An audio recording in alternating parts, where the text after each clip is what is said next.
Welcome back, channel members, subscribers and cheeky like button clickers to the channel, and welcome to this highly arousing settings video where I'm going to go through Oculus, Meta, Facebook, Quest 3 link cable settings that will allow you to get absolutely fantastic quality out of your Meta Quest 3 headset using a link cable. Now, before people complain in the comments section, why would you use a link cable instead of virtual desktop? Well, the link cable gives you the advantage of higher bit rates, lower latency, and of course the ability to charge the headset whilst you are playing on it and maintaining charge at all times without having to use additional battery packs or other stuff that you would use whilst playing wirelessly. Now, I will say virtual desktop is easier to use and the defaults are really good, and it does have a lot of options that aren't actually available even to the link cable. So you might want to check virtual desktop, but specifically for flight sims and driving sims and seated games, the link cable I think is an absolutely fantastic solution.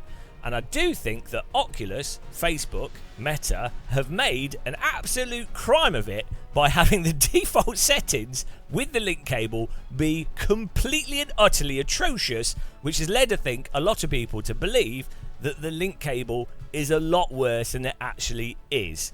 So what I'm going to do is to try and keep this as simple as possible and get through the most pertinent things as possible, is in this video focus on the settings for the Quest Link using the Meta software on the PC, and then the debug tool settings, which you can see on the screen there, and just go through them and tell you what settings get not necessarily the best, but get a really good quality image, and what the main settings do. If you want to go deep dive, there's more guide videos that go into hyper specifics. This is to just get you going as quickly as possible and as easily as possible, and in a way where you probably, well, you might still want to punch me, but you probably won't punch your screen. So let's get on with it. And first, let's start with the settings in the Oculus software. So from my testing, and we've done about 15-20 hours of testing with racing simulators, there's a couple of key things to be aware of. So if you want to get to the settings of the Quest 3, what you want to do is you go to your devices, and then you click on here, and then you get this menu on the right, pops up, and this will come up with, you can scroll down and you can click on your graphics preferences. Now, for racing simulators, okay, let's go back a step actually. First things first, you can select your frame rate of the headset. Now, if you're playing flight sims, 72 Hz will be totally fine. Generally, relative movement of everything is really slow, so you probably just want this as slow as possible so you can get as good a quality or just a workable frame rate. You might even want to force asynchronous space warp and stuff on. For flight sims, that will be an option. But for driving simulators, what I have found is that you really do want to be running at 90 Hz. Maybe some people are less sensitive to it. Still try different things out, why not? But personally, from my testing, even 90 over 80 Hz, when driving faster cars like an F2004, F3, F2, or just doing faster stuff in driving simulators, 90 Hz just felt so much better. So first of all, set your frame rate. I recommend 90 Hz. Oh, before we move on, if you do Shituku, traffic mod stuff, crazy mod tracks, you might want to do lower hertz. You're probably driving slower unless you're Red Eye Warrior. You get it. Higher hertz is going to be harder to run, and you have to hit this frame rate at least in the game for it to be smooth. But generally 90 hertz is a lot better than the slower ones if you want it to feel great for iRacing and AC. Let's not get too derailed. Let's keep on focused here. So that's the frame rate setting, 90 hertz recommended. Now, in all their wisdom, Meta have this rendering resolution bar here, which when you change it from the defaults, you have to restart, which is annoying. But also, the default is set at below the native resolution of the Quest 3 headset, which is actually 4128 by 2208. And you'll find with VR headsets, if you run at a resolution lower than the headset, it will look really bad. Like, you'll get aliasing, it'll just look terrible. You're actually better off with a lower resolution headset and running at a 1:1 resolution in many ways than a higher resolution headset and running at a lower resolution. In many ways, not always the case. Obviously, there's a lot of nuance to this when you delve deep into it, but in general, what I've just said makes sense. Now, what I found through experimentation was that, bizarrely, with the Quest 3, upping the resolution with a lot of games doesn't have as big an impact to performance as you might think it would intuitively. And this is especially the case with my system, where I'm using a 3080 Ti, I believe it is, and the X500 3D chip. I always get the names a bit wrong. I'll put my specs of my system in the comments section so you can see what my specs are. But with my system, the 3080, you will find that with many games you can actually surprisingly bump the resolution up. And crucially, what I found, though the native resolution of the headset is 4128 by 2208, I was able to put it at 4864 by 2592, and to me this was seemed to be like the optimal visual quality to performance resolution. So you can go further than that, obviously, and pull it all the way to the right, and it might actually run fun on your system. And obviously you can run lower if you want to, but it'll be more blurry. But in terms of what seemed to be the highest quality to high resolution benefit with the resolution of the actual screen on here, 4864 by 2592 seemed to be a really good resolution. So that's what I've been sticking with, as I say, after about 20 hours of back and forth testing. Keep in mind, you do have to restart this if you do change those settings. So 90 Hz, 4864 by 2592, I think is a really good base headset resolution and frame rate to set your headset up to, and then you can tweak your individual games to get the performance out of them.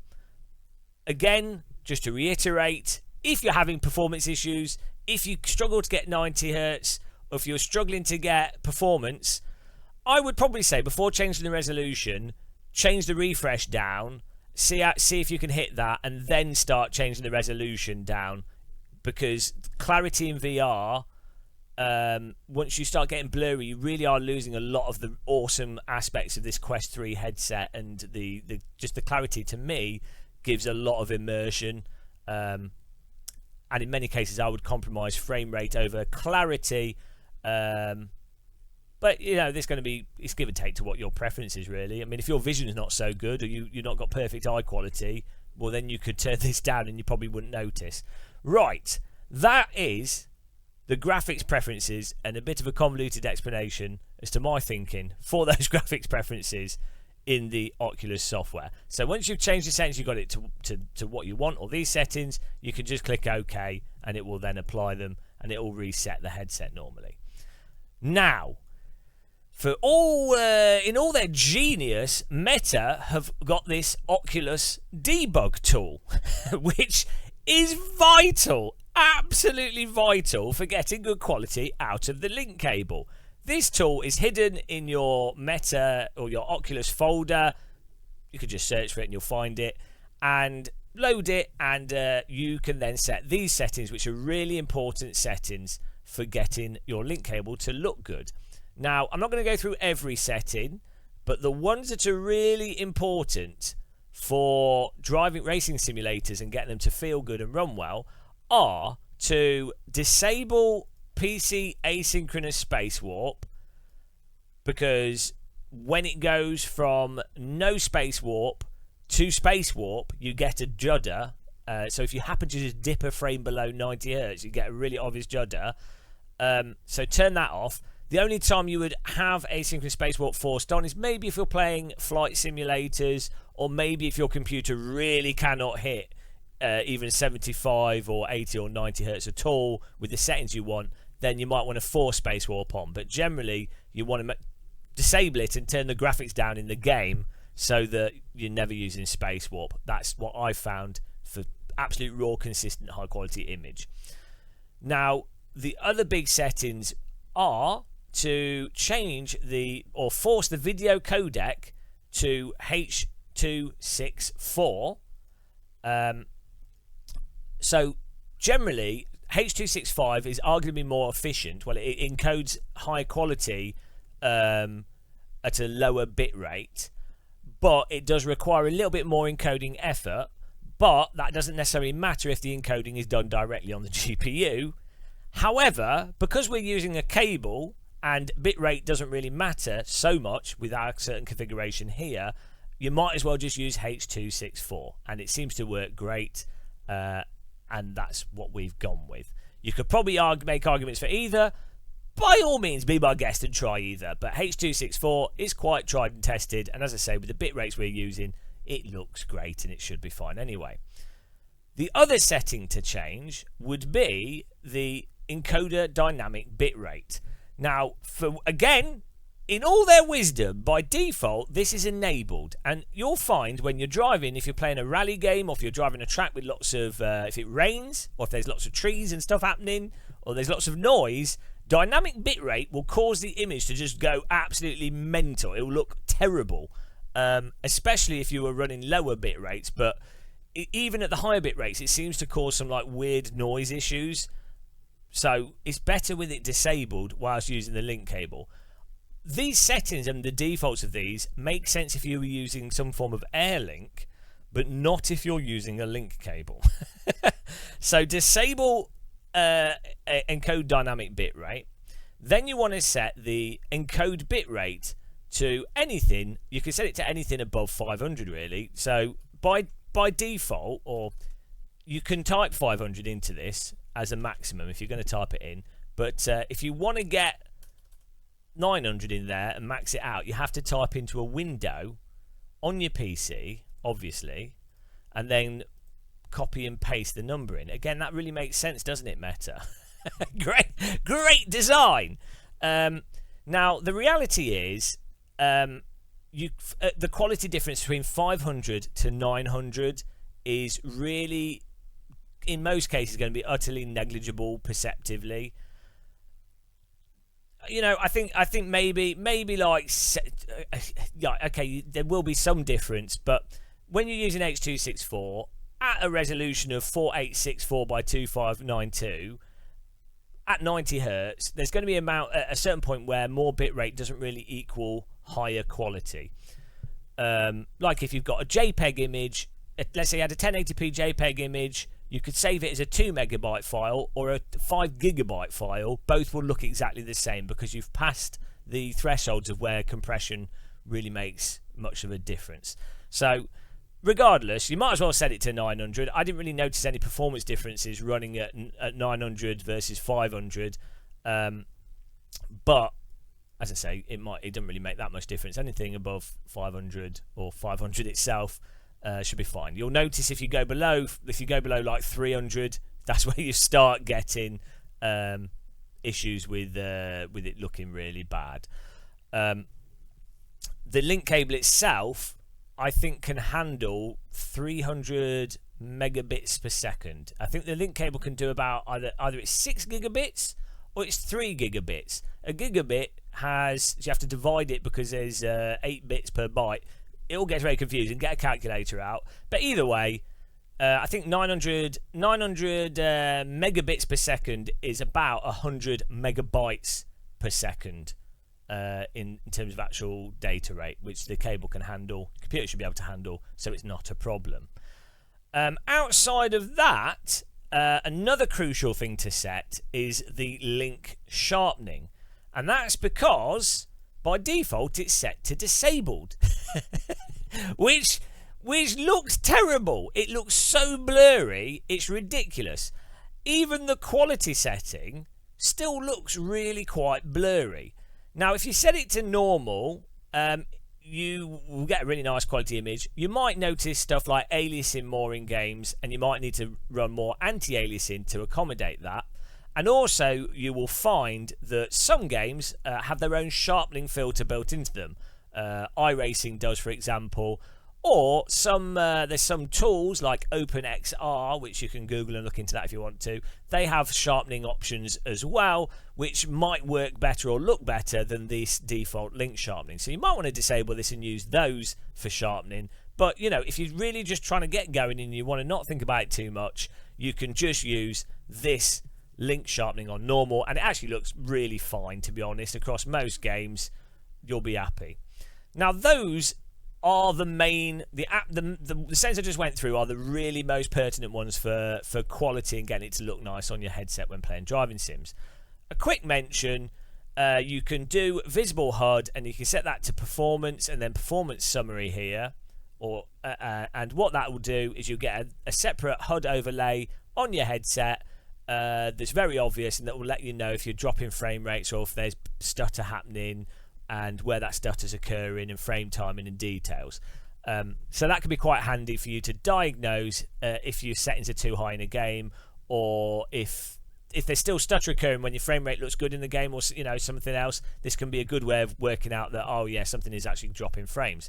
Worth mentioning, when you restart the Oculus debug tool, even though these settings will be showing, you'll have to reselect the setting like this for it to then actually display on the screen. But obviously you don't really need it on. I mean, if you can't, I think most people can detect stutter themselves, but it's nice to have as a diagnostics tool, and it's very clear and useful. So I'll just turn that off. And these settings here, though, are really good settings to use. I found really great quality. If these were the defaults when you plugged your link cable in, you would be really quite happy with it.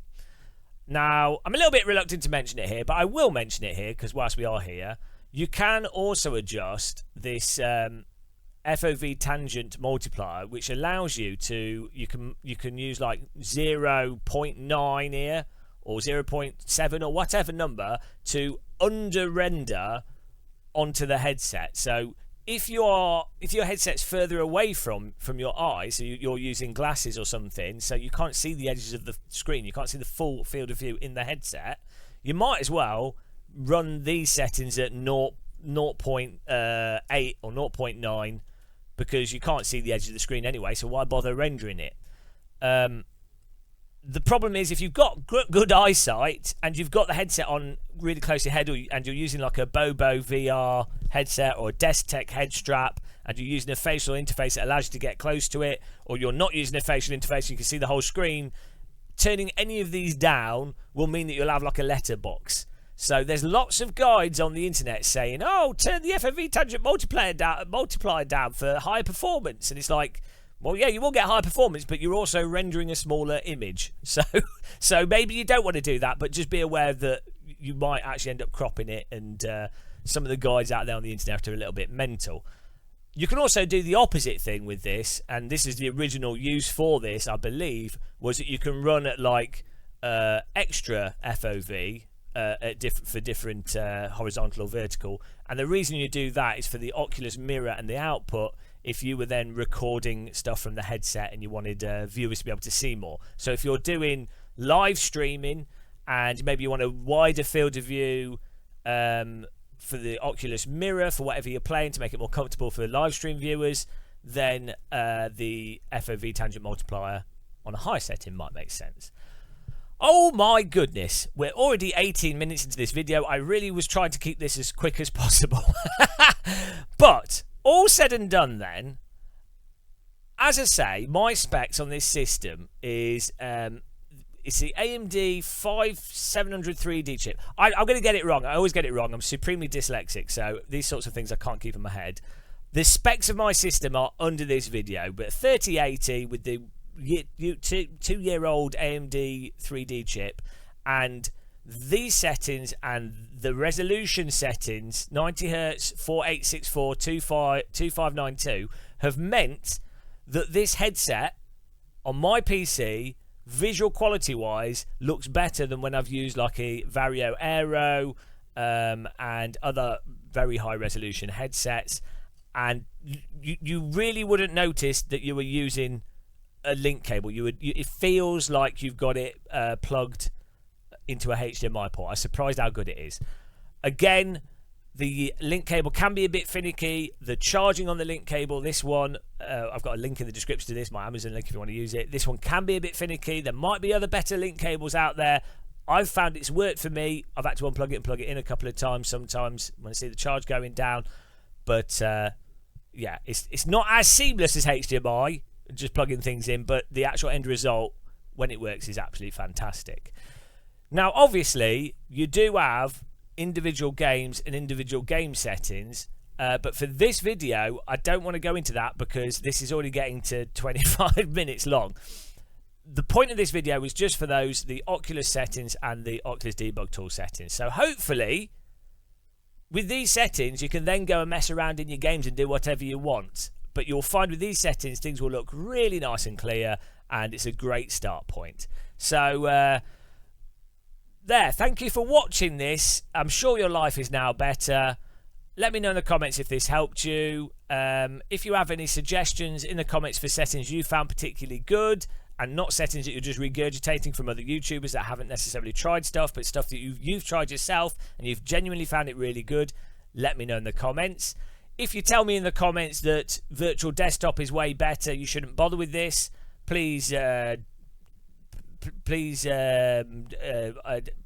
hold your breath underwater for 10 minutes and yeah. That's it. How do we end such a spectacular video? I don't know. Just make a cup of tea and drink it whilst playing VR games. Till the next one, thanks for watching, take care and goodbye.